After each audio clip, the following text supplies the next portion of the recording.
Monsieur le Président, cher Philippe Vermèche, chers médecins libéraux, chers consoeurs, chers confrères, d'abord, je tiens à vous dire à quel point je regrette de ne pas pouvoir être physiquement présente avec vous aujourd'hui. J'étais encore hier soir jusque très tardivement à l'Assemblée nationale pour discuter du projet de loi sur la bioéthique. Et vous le savez, c'est un moment très important de débat au sein de notre société sur les progrès scientifiques et médicaux. Je connais le dynamisme du syndicat des médecins libéraux. Je connais aussi l'engagement qui est le vôtre, chaque jour, au service des patients. Je tenais donc naturellement à m'exprimer aujourd'hui devant vous. La stratégie de transformation du système de santé, Ma Santé 2022, a tout juste 1 an. Et si je vous dis cela, c'est qu'en une année, le chemin a été parcouru. Churchill disait à une autre époque et pour d'autres combats que la stratégie soit belle est un fait, mais n'oubliez pas de regarder le résultat. Au-delà de la stratégie, et pour obtenir ces résultats, il faut une méthode. Et vous l'aurez compris, cette méthode, ma méthode, c'est avant tout de faire confiance aux professionnels, c'est-à-dire à vous.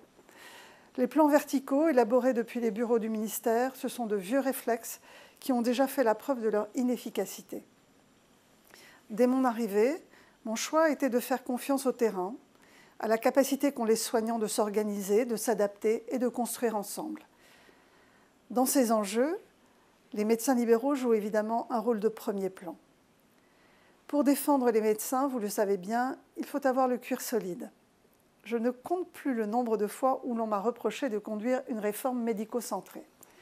Je ne compte plus non plus le nombre de fois où j'ai dû résister à l'insistance de certains qui voulaient mettre un terme à la liberté d'installation. Je ne crois pas à une médecine toujours plus administrée. Je crois à la liberté de chacun et à notre responsabilité collective. Face aux difficultés d'accès aux soins, nous devons aujourd'hui apporter la preuve que cette responsabilité collective fonctionne. En s'engageant dans le champ conventionnel, en soutenant le financement des CPTS et des assistants médicaux, le SML a fait la preuve de cette responsabilité. Votre syndicat démontre que les médecins libéraux sont prêts à accompagner les mutations en cours, notamment sur la coopération libérale de proximité, en lien avec les autres professionnels, comme les pharmaciens ou les infirmiers. Le SML est un partenaire important et exigeant. Aussi, je souhaite vous rassurer sur 2 sujets d'actualité. La question des délégations de tâches et celle des retraites.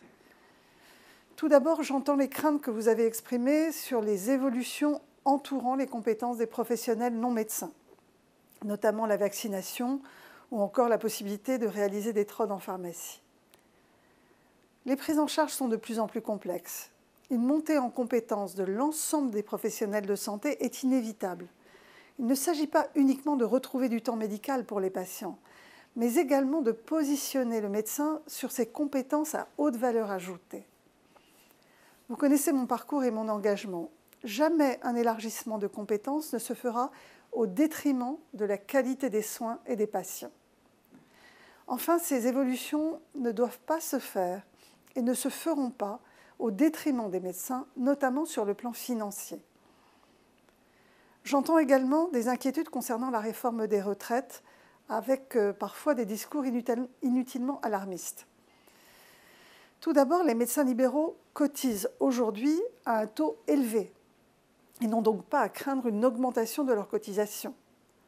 Concernant les réserves accumulées, il n'y a aucune raison qu'elles ne soient pas utilisées pour les médecins libéraux dans le futur système universel de retraite.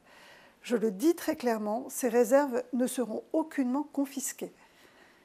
Bien sûr, tous les sujets ne sont pas réglés et nous prendrons le temps de la discussion avec vous, médecins libéraux.